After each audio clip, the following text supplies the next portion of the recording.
This next high mileage Ram episode brought to you by Retrax. If you don't mind, stick around to the end of the video. I've got some more information I want to share with you.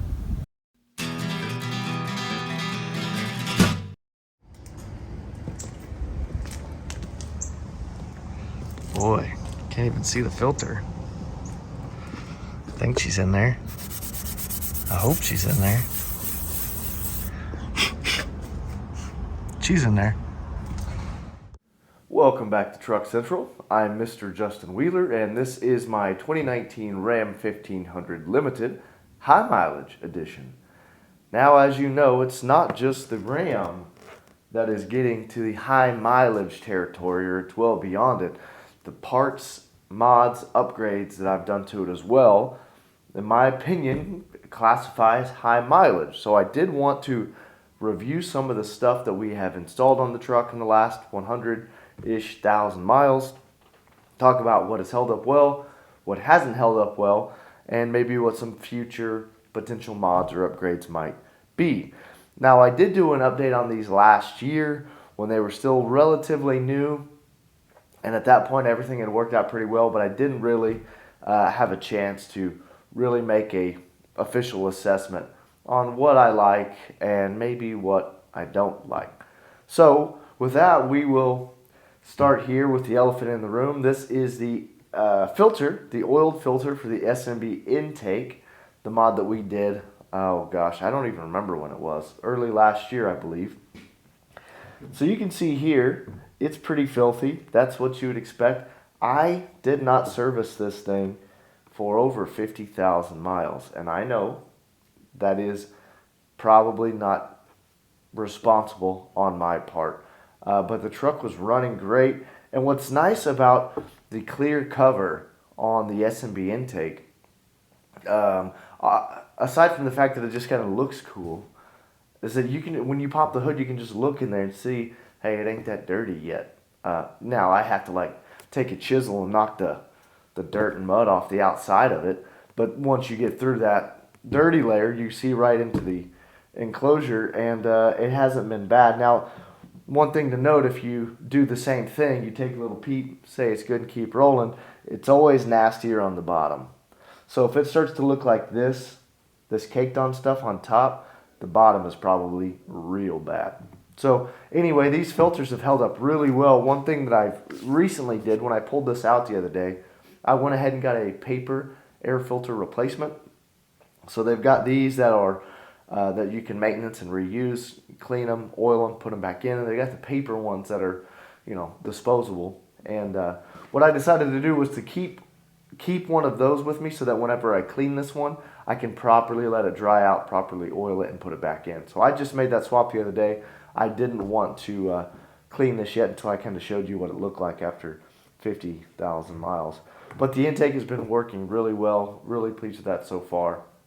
No complaints there.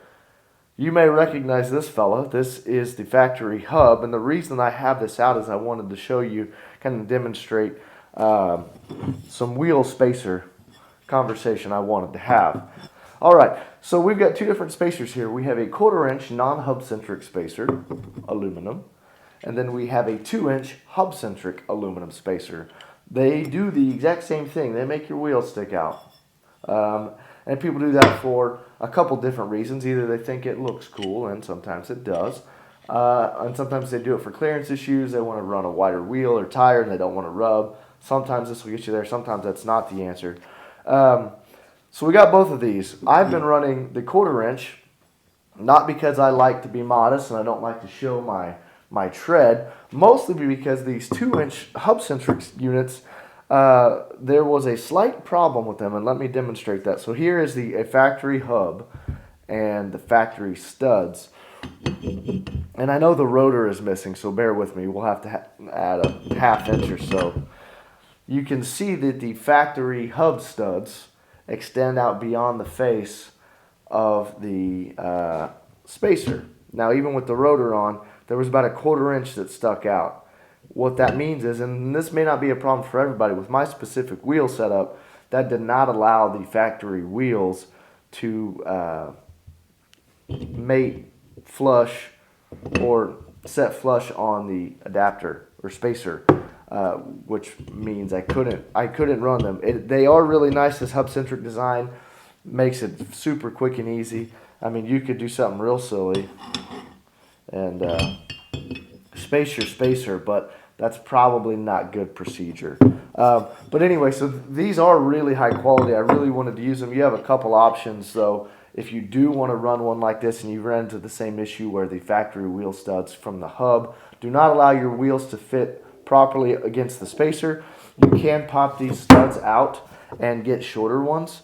If you were to get half-inch shorter studs and bring them back in from the back side, that would definitely give you enough clearance. You could also, I've heard of guys just cutting their studs or their lugs. I'm not gonna do that. I'll mar the hell out of that thing, and I'll never get those lug nuts back on.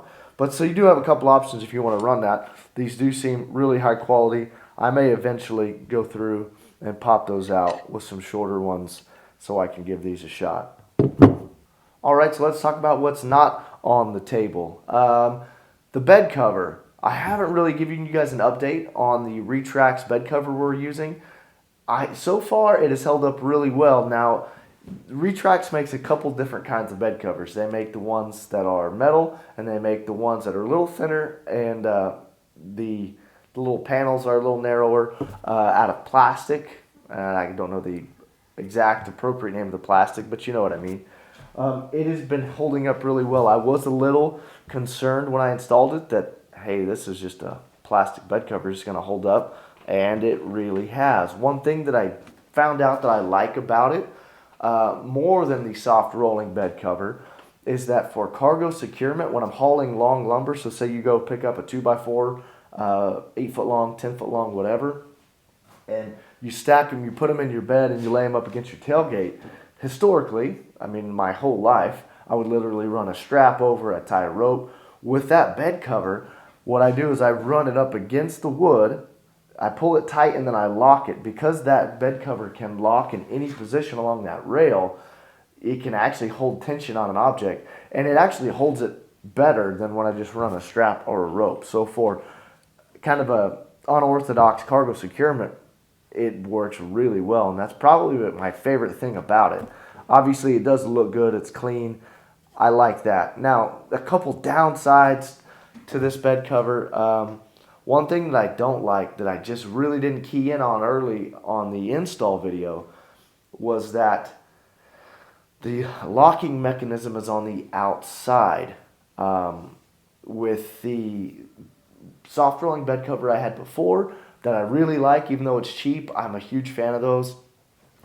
There's no access, there's no handle, there's no lock on the outside. The only way you can get in without being physically destructive to the bed cover is to open the tailgate. That gives you a locking mechanism that's tied to the truck. So you unlock the truck, you can get into the bed cover. With this one, the handle, the latch is on the outside. So if I want to lock it, I've got to use that little chintzy key to lock it, and I am not doing that. I don't stick a key in anything, literally. And I know that sounds weird, but all of our locks and keypads in our house are all digital. My office has a digital RFID fob. You know, this is push button start. I don't use a key. Now I do have this one key, but that's special circumstance. Anyway, I'm getting off on a tangent. I don't like the fact that I need an additional key for that, and I know that's probably sounds petty, but I've just gotten away from them, so I don't like it. I don't like that. But other than that, that bed cover has been fantastic. I think I made the right choice with that one over the trifold. That one has been serving me really well. All right, so the tuner. I have the Diablo Trinity 2 tuner. It has worked really well as well. I don't have any complaints about it. My favorite thing is the fact that I can clear codes, and I know that clearing codes is not fixing a problem, but the damn code is always that small evap leak. And you might say to yourself, hey, big deal. It's a code that you don't, it's not really a problem. Do you really need to clear it? And the answer is yes, and for one gigantic reason, it's that when the check engine light is on, and you may or may not know this, remote start doesn't work, and I am addicted to remote start. I like to start my truck from my home, let it warm up, whether it's in the winter or in the summer. I like to bring the internal temperature up or down to whatever is comfortable before I get in the vehicle. Let the engine warm up. I really don't like having to get into it cold. So when the check engine light is on, I clear it immediately. Otherwise, I lose that functionality. It's an impediment into my daily workflow, and I don't like impediments. So yes, it does a lot of really cool stuff. If you like to fine tune your performance, it is an absolute necessity. But it's not a necessity. It is a fantastic tool for that. But it also has other really realistic and practical purposes as well. So that is my favorite part of that. That's just my true opinion. It's a good tool. I like it, and it's super handy. Let's talk about our Husky floor mats. I talk about floor mats from time to time. I don't think they get enough credit because floor mats are a huge component of making anything last a long time. I did not have heavy duty floor mats in my 4th gen Laramie. That was a half ton, and I just wrecked that carpet. And I'm not happy to say that, but when you run one of these all day every day, it really is hard on the carpet, especially when they're covered in mud and dirt and stickers. It doesn't hold up. Those things, and I'm not surprised, no one's going to be surprised, they look brand new. Well, wouldn't you clean them? There's absolutely no wear on them. I will never own another truck that doesn't have a type of heavy duty floor liner. These Huskies have worked well. Thumbs up. Tires. Tires are a hot topic. Everyone has an opinion on tires. You have to have them, and they're expensive. So it's one of those things where it's just the right combination of ingredients to be a very provocative topic, if you will. So let me talk to you about where I'm at on mine. I've got the Toyo AT3 Open Countries. I'm currently at a little over 60,000 miles on these tires, and they performed well when they were new and in the right conditions and snowy conditions. They did their job. These were great in snow, ice, rain. I never got stuck in these tires. They really did impress me from that standpoint. The only thing that I don't like about them as much, one, they don't look as good, and that's frivolous, but it's part of buying a part. You want something that looks good. Two, it doesn't last as long. I don't think I'm going to get the 80,000 miles out of these that I got out of my last set. And three, they're not wearing super evenly. And so it has caused some vibration, and it's a chicken and the egg thing. Did the previous suspension work that I had to do cause uneven wear? Did the uneven wear make me think I needed to do suspension work? I'm not 100% sure. Either way, I've never had a set of tires wear like these are wearing, and I've been through a lot of tires. So if you're somebody that swaps tires at 50,000 miles, these will probably be great. Me personally, I need to be able to get 75, 80,000 miles out of a tire, and so I'm probably going to be looking somewhere else. I may go back to Nitto. Their Ridge Grappler really impressed me. Got 80,000 miles out of those, and before that, the Terra Grapplers, I got 120,000 miles out of, which just blew my mind. But I may go a different direction. I really do like those Goodyear Duratrax. One problem with those, though, is that the Duratrax you can only get into a 20-inch diameter. And that's obviously a problem when you're running factory 22-inch wheels. So I've got some options. I can go the aftermarket wheel route. That will open up a wider door for more tire options, maybe different offsets to complement some spacer and wheel setup differences, maybe even a lift. So those are some things I'm thinking about going into the future. We may try some wheel stuff on the truck. It's not something I wanted to do initially, but now that we're so close to 200,000 miles, we're starting to replace parts, tires are wearing out. We're kind of at that point where we can kind of have fun with it and, just throw some stuff at it, see what looks good, do some more testing because, we know those tires work well, but I want to test some other stuff. If you have any good wheel and tire combination recommendations, let me know. I am open to ideas. I will kind of miss the factory look here because I love it, But I don't know. I'm kind of thinking a aftermarket wheel, some big Meteor tires, maybe a lift, maybe not. We'll see. I think we're getting close to that time. Also, things that you might see coming up, maybe some exhaust stuff, maybe some new interior stuff. That may be coming up as well. All right, guys, one final thank you to Real Truck. Head on over to realtruck.com. They've got all your floor mats, intakes, spacers, tuners, bed covers, tires, Nerf bars, you name it. They got it.